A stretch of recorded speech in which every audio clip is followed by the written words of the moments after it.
Bonjour à tous et félicitations si vous êtes en vie, une nouvelle reco express car nous sommes mardi. Et cette semaine j'ai décidé de vous parler du film Vorace, un film d'horreur qui m'a énormément marqué. Sorti en 1999, réalisé par Antonia Bird. Je mets mes magnifiques lunettes. Et d'ailleurs une découverte que je dois à mon ami Hervé. Hervé, si tu me regardes, encore merci à toi. Parce que moi j'avais complètement zappé sa sortie cinéma. Je précise que c'est un film qui a bidé de ouf, hein, mais vraiment très violemment. Un budget de 12 millions de dollars et un total de recettes de 2 millions. Pour vous dire, ça c'était aux États-Unis, donc c'est une catastrophe absolue. En France, à peine plus de 30 000 entrées au total. Et c'est totalement injustifié. Je conclus d'ailleurs, parce que j'en parle, en disant que sur Rotten Tomatoes, par exemple, il a une moyenne déplorable qui lui vaut une tomate pourrie. Voilà.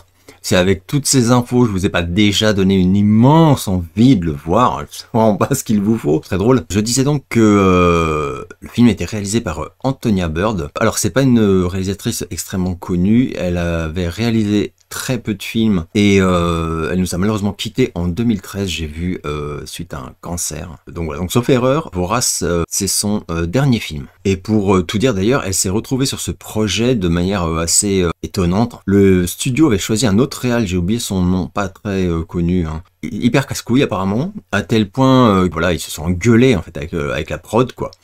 Et qui s'est retrouvé à quelques semaines du tournage sans réal. C'est con, c'est problématique. Si, c'est problématique. Donc la prod s'était rabattue sur Raja Gosnell et ça ne l'a pas fait du tout. De manière assez étonnante d'ailleurs, ce sont les acteurs qui ont fait bloc pour refuser ce choix de réal. Et on se demande vraiment pourquoi.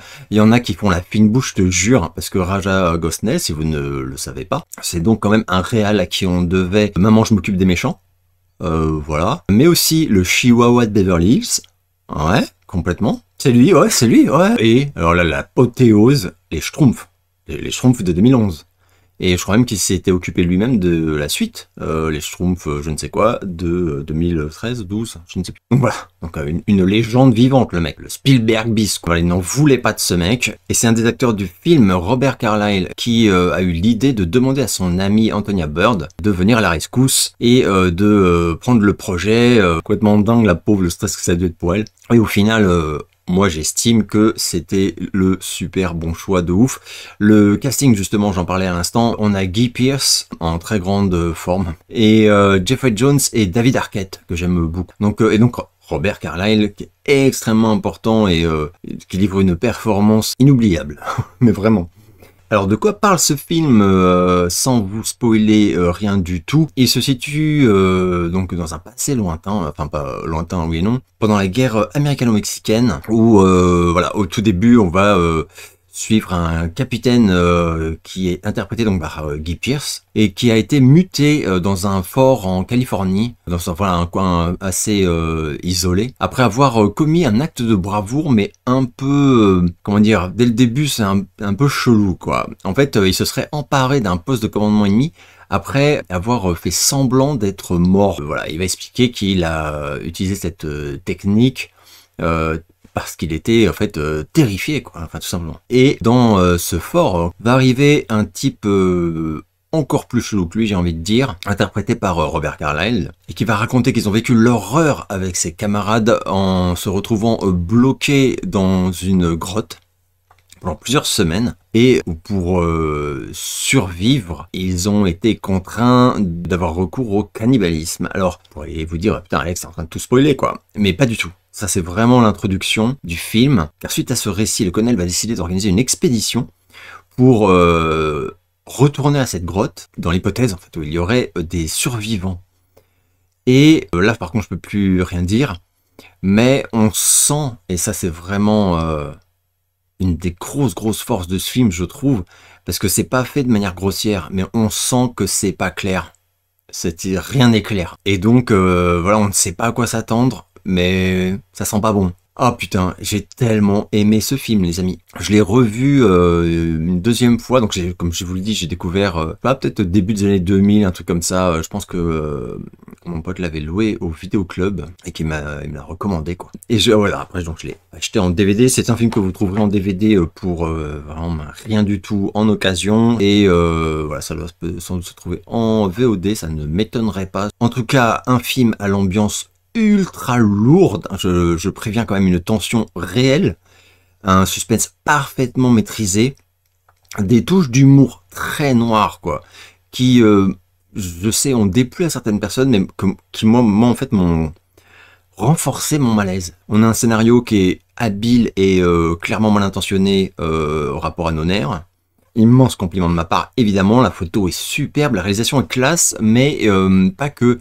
Il y a plusieurs scènes où elle est vraiment inspirée. Donc je peux pas dire quelle scène c'est, parce que ça aurait rendu spoil frontal, quoi. Mais Antonia Bird, là, elle a fait un boulot absolument remarquable. Surtout quand on sait les conditions voilà, dans lesquelles elle s'est mise sur le projet. Enfin, voilà, c'est évidemment pas les conditions idéales. Alors au final, pour moi, Voraz, c'est surtout un film sur la lâcheté, le mensonge et, comment dire, les tréfonds obscurs et parfois terrifiants de la nature humaine, quoi. C'est ce genre de thématique que j'adore, évidemment. Que ce soit Guy Pearce, Carlyle, mais même les autres, en fait, hein. Tout le casting est très très bon. Et quand le film se termine, ah putain, je sais pas, ça fait partie de ces films où quand ça s'achève, t'es un peu, tu sais, il y a un temps de dépressurisation, quoi. Moi, ça m'a vraiment fait ça, en tout cas. Un truc qui est quand même cool, c'est que donc j'ai expliqué que le film a bidé, il s'est fait un peu massacrer, hein, par les critiques. En France, ça a été beaucoup plus mitigé. Il a eu quelques bonnes critiques, j'ai vu en préparant cette vidéo. Là, Le Monde avait bien aimé, notamment, je crois, Première, L'écran fantastique, des trucs comme ça. Télérama a détesté, mais bon, c'est presque un gage de qualité. Mais sinon, enfin là, vraiment, globalement, il n'a pas du tout été accueilli comme il l'aurait mérité, mais au fil des ans, il a obtenu un statut assez culte. Ça fait super plaisir, et moi, c'est un film dont de temps en temps des gens me parlent. Ceux qui l'ont vu s'en souviennent longuement. Ah ouais, si, je suis obligé de vous parler aussi même rapidement, mais de la musique extraordinaire du film, qui est vraiment un personnage à part entière. C'est une musique pas omniprésente, mais presque, vraiment extrêmement importante, vraiment que j'adore. C'est le fruit d'une collaboration entre Damon Albarn, donc de Gorillaz et Blur, là, et de Michael Nyman. Donc Michael Nyman, vraiment un compositeur que j'adore, même si, enfin, je sais que pour certaines personnes, c'était un peu un sous Steve Reich ou Philip Glass, tout comme ça. Voilà, moi, je suis pas trop d'accord. Et j'adorais, d'ailleurs, je l'ai, hein, j'adorais la BO qu'il avait fait pour le film de Peter Greenaway, Le cuisinier, le voleur, sa femme et son amant. Un film complètement barré, que j'aime beaucoup d'ailleurs. Meurt dans un jardin anglais, enfin bref, Michael Nyman, quoi. Ah, la leçon de piano, évidemment. Donc voilà, une musique magnifique et très très impactante, enfin voilà, qu'on a dans la tête et qui, voilà, dont à la fois on aimerait se débarrasser une fois qu'on a vu le film, et à la fois, comme je l'ai dit, voilà, elle est magnifique. Voilà, je crois que j'ai fait à peu près le tour de ce que je voulais vous dire au sujet de ce film. N'hésitez pas à me faire part de vos ressentis si vous l'avez vu. Est-ce que vous l'avez vu au cinéma? Est-ce que vous faites partie des 30 000 personnes qui sont allées le voir en salle à sa sortie? Ou est-ce que vous, comme moi, vous l'avez découvert grâce au bouche à oreille, en fait? Est-ce qu'il vous a plu? Est-ce qu'il vous a traumatisé? Vraiment, c'est vraiment un film... je précise, c'est pas tellement que c'est visuellement insoutenable, hein, c'est pas ça. Mais c'est vraiment ce qu'il dit, la façon dont il le dit, c'est chaud. Moi, j'ai vraiment adoré. Voilà, ce coup-ci, je m'arrête définitivement. J'espère que vous allez bien. Je vous donne rendez-vous très bientôt pour une nouvelle vidéo.